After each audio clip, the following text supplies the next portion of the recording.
بسم الله والحمد لله والصلاة والسلام على رسول الله وعلى آله وصحبه أجمعين. One of the biggest things that we pay a price for is the tongue. The Prophet sallallahu alaihi wasallam in a hadith in Sunan al-Tirmidhi makes mention of the pillars of Islam. He was asked by the companions radiyallahu anhum, what is it that I need to do in order to ensure my entry into paradise and my protection from hellfire? So the first thing he said is, you should worship Allah without associating partners, you should fulfill your 5 daily prayers, you should fast in the month of Ramadan, you should give charity from what Allah has given you, and you should go for the pilgrimage, the Hajj, if you are able and capable. And then he continued to mention other more important things in terms of how to uphold these pillars of Islam. Because it's not to my benefit to be a person who prays 5 times a day, but I'm losing the reward of the prayer because of something. Or I'm very charitable, but I'm losing it because of something. So he spoke about the main point being submission to Allah subhanahu wa ta'ala, and the peak being the sacrifice that you and I would make in order to fulfill the obligations to Allah. When we speak of jihad in Islam, people have given it a very narrow meaning that they want to portray to the world. When the Muslims say jihad, it means something negative, it means violence, it means so on. That is not correct. Jihad means a struggle. There is a struggle required to do that which Allah wants you to do in terms of your 5 daily prayer. We cannot get up for Salatul Fajr at times because we're not struggling or we're not striving good enough or well enough or to the degree that we're meant to. That's a jihad. But obviously there are different levels of jihad. To protect yourself and defend yourself is one of the levels. Someone comes to slap me, I might want to process it in a few ways based on what is most beneficial, that he doesn't slap me again, and at the same time I don't make the situation worse. When someone swears me, I also need to look at that and quickly process how I would like to react. I want to react in a way that I solve the problem, and I want to react in a way that he doesn't do that again. So it's quite tricky. Nonetheless, all that is a jihad. It's a struggle. In life, to surrender to the decree and destiny that Allah's chosen for you is also a struggle. To bear patience is also a struggle. If Allah's chosen that you're going to be this color, this type of hair, this race, this, for example, build and so on, there is nothing you can do about it at times besides surrender to the decree of Allah. And if there is something you can do about something that might not be so normal, then you may do it within that limit that is not displeasing to Allah. What this means is, say you have a nose and it's a bent nose, and everyone says your nose is bent. Now, for your information, all our noses are bent. Nobody on earth has a straight nose, not one person. It might look straight to you, but it's not. It's not possible. You can't have that. You can argue with me in the comments if you see this video later. But nonetheless, we look at ourselves too much in the mirror, so we see faults. My one eye is big, the other eye is small, the nose is heading to the left, the other one's heading to the right, and my lip is this way and the other thing is this way, and my one cheek is up and the other one is down, and one side of my face is 0.009 millimeters bigger than the other side because I sleep on this side and I don't on that side, and all that is shaitan. You need to be patient. Thank Allah. Allah chose you. You don't change all of that. But if your nose is totally bent, it's affecting your mind, you are allowed to correct it. You are. Your teeth are not straight, your bite is wrong, you have an overbite, something. You are allowed to correct that without a doubt. You are. You can't see properly, you can either have laser, you can wear glasses, you can wear contacts, no problem. So let's not confuse it. If something is wrong, you can correct it. But when something is right, you can't play with it. That's what I mean. Allah chose your build, for example. It's okay. The biggest gift you can give yourself is to love yourself the way Allah made you. Whoever loves you that way, alhamdulillah. Whoever doesn't, a'udhu billah. They can fly a kite. Allah, they can fly a kite. We don't need them. And if someone's not going to respect me because of the way Allah's made me, I promise you they have no space in your life. You make dua for them and move on. People might not like you based on a few things. So what? They can go. In all honesty, they need help, not me. May Allah Almighty grant us the ability to love ourselves the way He made us. But in all honesty, there is a lot that we require when it comes to accepting what Allah's chosen for me. You can't find a job, you can't find a spouse, or you found a spouse but you're going to have to sacrifice. We have a problem today. So many people, boys and girls, they say, I want to get married, but I want you to accept me exactly the way I am, no changes. Okay, it sounds correct. If you're talking about things that Allah has made you in a way that you can't really change, yes, we agree. But if you're talking about you can't change me when you are far from Allah, then why did you get married? The whole idea of getting married is to remind you of your prayer, remind you of your duties unto Allah, remind you of the haram that you might be doing, so that together we can go to paradise. That's the idea of coming together in marriage. So for someone to say, accept me as I am, it's a double-edged sword. What do you mean? Do you really mean that when you don't pray, you sleep, you're drinking, you're going clubbing, then I must just say, no, I've got to accept you as you are? No way, no way, no way. We reject that statement. But accept me as I am in the sense that, look, my complexion, maybe my skin, my hair, whatever, you take me as I am, alhamdulillah. And you know, the fact that you might be bald, whatever, alhamdulillah, we don't mind. You know what, we accept you as you are. You don't really need to go to Turkey. But if you'd like to, inshallah, it's not prohibited. See all the smiles. Some of you are probably camouflaging what happened. Nonetheless, it's okay. But getting back to the point, when the Prophet ﷺ spoke about these acts of worship, and he spoke about jihad and the struggle that is required in order to remain on the path, do you know what? He says, should I inform you of the thing that controls all of this? So, Mu'adh ibn Jabal radiallahu anhu says, yes, O Messenger. He says, control your tongue. Hold back your tongue. In a narration, amlik lisanak, control your tongue. Kuffa alayka hada. He pointed to his tongue. He says, hold this thing back. Why? Because it will make or break every other thing that we just mentioned. Your tongue. A man is not known by anything better than his tongue. Same applies to a woman. You can be the most pious. If your tongue is messed, you are messed. If you are the wealthiest, if your tongue is messed, you are messed. If you are the poorest, but your tongue is amazing, and you only say beautiful, empowering, encouraging words, you are an amazing human being. People will love the interaction with you. They meet you, they feel empowered because they know this person does not insult, does not abuse, does not hurt, does not hate with their tongues. Now, I want to quickly draw a very important parallel. And I know time is not on our side. I'm used to normally talking for a long time, but nonetheless, Hisham here, mashallah, you know, he's always telling me you can talk as long as you want, but this is the timing, you know. In a nutshell, don't go beyond it. It's okay. My brothers and sisters, Musa alayhi salam was sent to Fir'aun, the Pharaoh. To put you in the picture, the worst of mankind at the time was the one whom the best of mankind at the time was sent to. Allah already knew the Pharaoh is not going to accept anything. Allah knew that he's not going to accept the message, he's going to reject it, he's going to die on kufr or disbelief, right? Did Allah not know that? Allah knew it. So why would Allah Almighty want a messenger to have an entire mission that he would mention in the Quran that would come down to all the other prophets of Allah subhanahu wa ta'ala about something where there was a man who wasn't going to accept the message?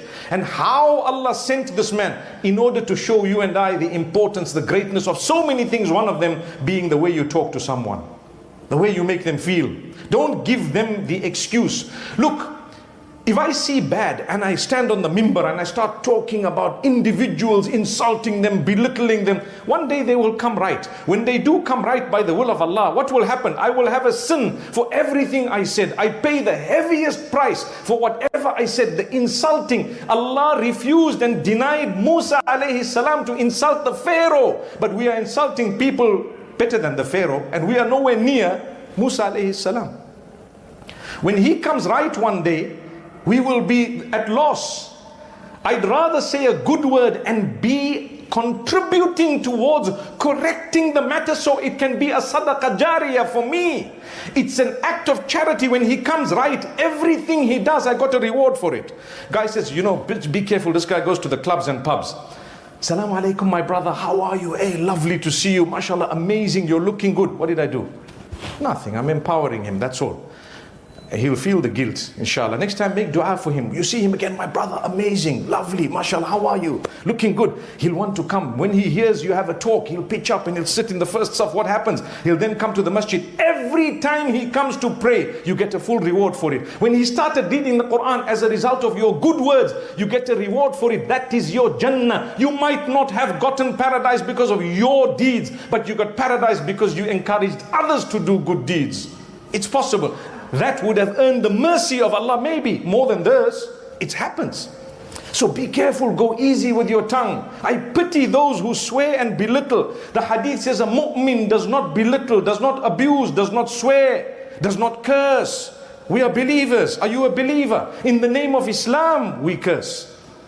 People have a bad tongue sometimes. The message I have for you today, my brothers, my sisters, if you want to go home with something that will change your life, wallahi, I guarantee you, because it's in the hadith, just control your mouth. Just watch your tongue. That's it. Say brilliant words. Listen to the hadith. Man kana yu'minu billahi wal yawmil akhir. Whoever believes in Allah and the last day, truly, which means you believe I have to stand and give account of my deeds, and you are worried about it, فَلْيَقُلْ خَيْرًا أَوْ لِيَصْمُتْ. Either utter that which is good or keep quiet. There's no third option for a believer. I see you. I know something about you that might be negative. I'm not going to belittle you because I have more negatives than you that you don't know about. I'm not going to belittle you. Especially public shaming. That is something almost unforgivable. Let me quickly explain why. I gave you the example of Moses and the Pharaoh. Public shaming was prohibited. I can tell you what else. When you belittle someone, you say something to them, and you are actually insulting them, abusing them on a public platform, the amount of damage that happens is so intense and so severe, entire society goes down one notch. You know, there is a politician in one of the countries that came into power, and his biggest weakness, they say he was a lovely guy, he may have been, I also think he probably was a lovely guy. His biggest weakness was his tongue. No one told him that. Nobody told him that. Every time he got up, the only thing that we know, he insulted other politicians in a public way. That's it. He insulted them. So no matter what good you did, you gave them reason to get up and become fierce against you. You actually breathed energy into their life to give them reason to knock you out because you're talking too much. That's the problem. You're insulting in public people who have authority also. They can fix you if they want. When they get up, they will make sure that they nail you. Do you really want to solve the problem? If you do, watch your tongue. Say good words. Look, I disagree with you, my brother, but I respect you, I honor you. You can say I disagree. I can even say you are wrong, my brother. I came and put up this tripod. There might be some people who believe it's totally haram. I respect you, I honor you, and I believe you should not do it if you believe that. But for me, leave me alone. Thank you. I didn't ask someone to do it, I did it myself. Small example, right? But we love you, and I love you with the difference. It doesn't mean because I differ with you that I need to insult you, abuse you, stand up and say this guy, this and this guy. You pay a price for that. Entire community drops down because the whole community starts swearing each other. Why? That's what they learned. That's what they learned. And what will happen to the children and the grandchildren? They'll start abusing in a bigger way. And we didn't gain anything. So the Prophet ﷺ says, watch your tongue. So Mu'adh ibn Jabal asks a question. He says, O messenger, will we be responsible for what we say? What that would mean is, I didn't do anything, I just told you you're stupid, right? I didn't do anything, I just told you. What's the big deal?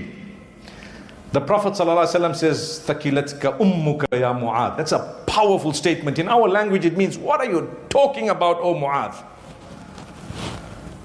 وَهَلْ يَكُبُّ النَّاسَ عَلَى مَنَاخِرِهِمْ فِي النَّارِ إِلَّا حَصَائِدُ أَلْسِنَتِهِمْ. Is there any other reason that people's faces will be smeared in hellfire besides their tongues? Whoa! Did you hear that?